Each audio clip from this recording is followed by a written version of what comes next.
Hello everyone, welcome to our today's video. Today we will be talking about work breakdown structure.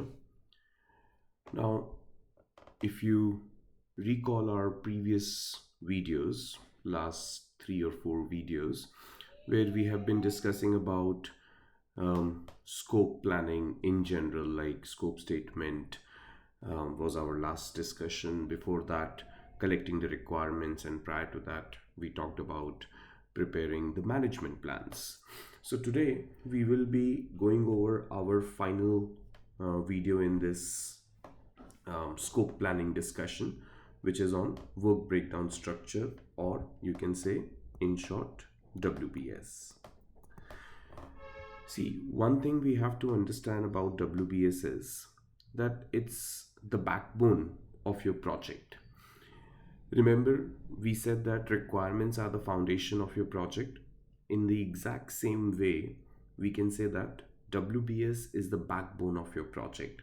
So if you don't have a properly created WBS, then most likely your project is going to be lagging, or there will be scope creep, or there will be challenges in terms of lack of clarity and lack of understanding.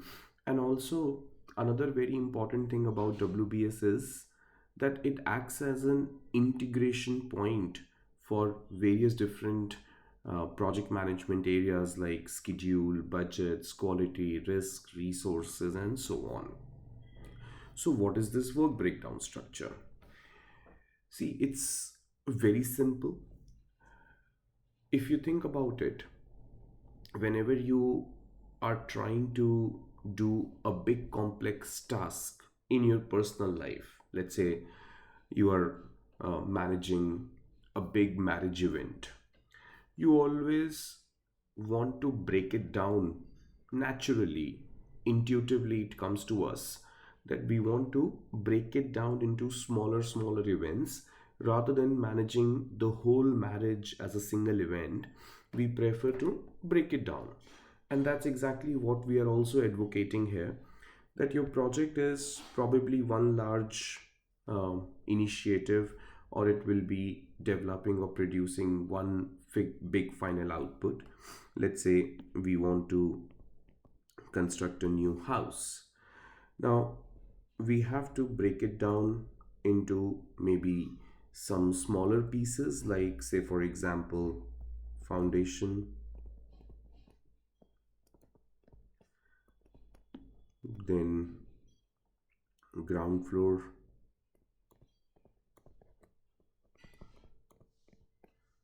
and the third piece is the terrace. Now, some of you may prefer a different strategy when it comes to breaking down the work breakdown or breaking down the deliverables. So, another person may say that no, I prefer maybe we break down home into something like design, um, construction, and then handover. Okay, no problem. Then maybe another person comes with a different mindset and says, no, I prefer a different type of breakdown, where maybe they might want procurement, then civil, electrical, plumbing, and interiors. Fine, this is also okay. Or someone may say that no, I think I'll prefer a different thing. Maybe let's say design, foundation, and upper structure. See, it's perfectly fine doesn't matter how you break down your work into smaller pieces, because ultimately, remember, all of them combined will give you the same house, because the requirements don't change. It's just a matter of what my experience says or what my management wants to see as a key output from the project, or what the customer prefers as a decision making point that they want to interact at. So ultimately, this that doesn't matter. So there is no right and wrong when it comes to creating work breakdown structure. However, there are a couple of things that I will like to specifically point out here. Number one, see, it's not a sequencing diagram. Many times I've seen people doing this mistake, that they start going like, okay, home is broken down into design, foundation, upper structure. Then um, what will be the further breakdown? So the foundation gets broken down into maybe um design and civil, and then people will say after civil we will do the um, uh, maybe quality testing. After quality testing we will do a handover. No, this is wrong. It's not a sequence diagram. So, for that reason, whenever you are creating your WBS, always check that does your lower level combines to create the upper level. So, like 1, 2, 3, does this create my home, or does this finish my home? Yes, we have done a good job. Handover quality civil. Does this complete my foundation? Not really. So you have to always double check your WBS by going from bottom to top. Second thing that you have to remember is sometimes we are tempted to break down something into one. But think about it. If I ask you to break down something, can you ever break something into one piece? That's practically impossible. So, whenever you are doing breakdown, you will always get minimum two, isn't it? You can't have something broken down into one piece. So, please don't do that mistake. Always make sure that you are at least breaking down the upper level deliverable into bare minimum two. You can break it down into three, four, whatever the logical thing is, but make sure that you don't break it down into one. Now, the second thing that we have to understand with this breakdown structure is that you can keep breaking it down to level 3, 4, 5, 6. I mean, you can just keep going further and further. Say, for example, interiors can be broken down into furniture, decor, appliances. Then I can start breaking furniture further into smaller components, and then I can keep going. And I might reach to nuts and bolts level.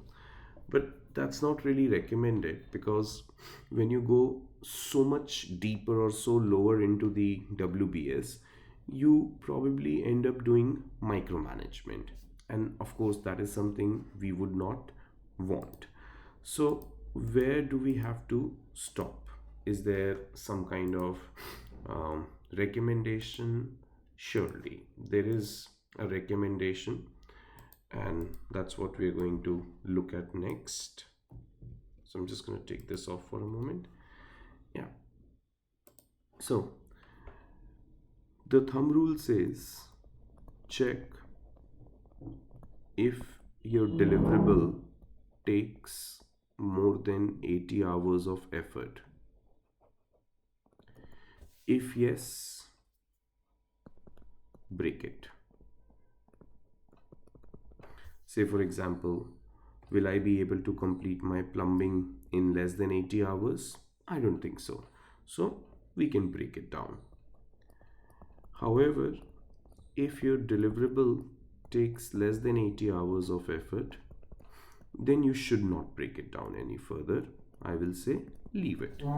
Say, for example, I have one deliverable here somewhere that says design. Will I be able to complete the design of the house in within 80 hours? Yes. So don't break it further. But do make sure that you also check that by mistake, do you have a deliverable on the WBS that takes less than 8 hours? Sometimes it may happen. And if that's the case, then we will prefer you to merge it with something else on left or right. So say for example, I have my interiors, and under interiors I have furniture, decor, appliances. Just for the sake of example, let's say that decor isn't going to take more than 8 hours. It's actually smaller than 8 hours, although I know it's not, but just for the sake of understanding. So what we will do is we will say furniture and appliances. Decor and appliances now become a combined merged deliverable. So we have to make sure that our lowest level of WBS should have deliverables in the range of 8 to 80 hours. So deliverables, or I will say lowest level of deliverable should be between 8 to 80 hours. This level of deliverables gets a special name in our vocabulary, and we call it as work package. Now some of you may be thinking that why 80? So see, it's just a heuristic where we expect that once a deliverable is within that range of 80 hours, it becomes fairly easy and you can have your estimates done much more accurately with high level of confidence.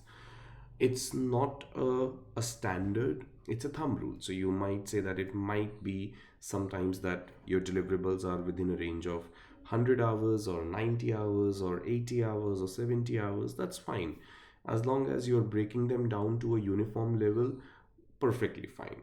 And the lowest level of WBS is known as work package. But remember that these are also deliverables. In fact, the whole WBS itself is a deliverable oriented diagram. It's a hierarchical structure, but it only and only should have deliverables, not the tasks, not the activities, not the milestones, nothing. Only and only deliverables should be part of your WBS. So that's all for this video. We do have few more things about this, but we'll discuss that in our part 2 of WBS. Hope you were able to understand the importance and how to go about creating this work breakdown structure. Bye for now and see you in the next video.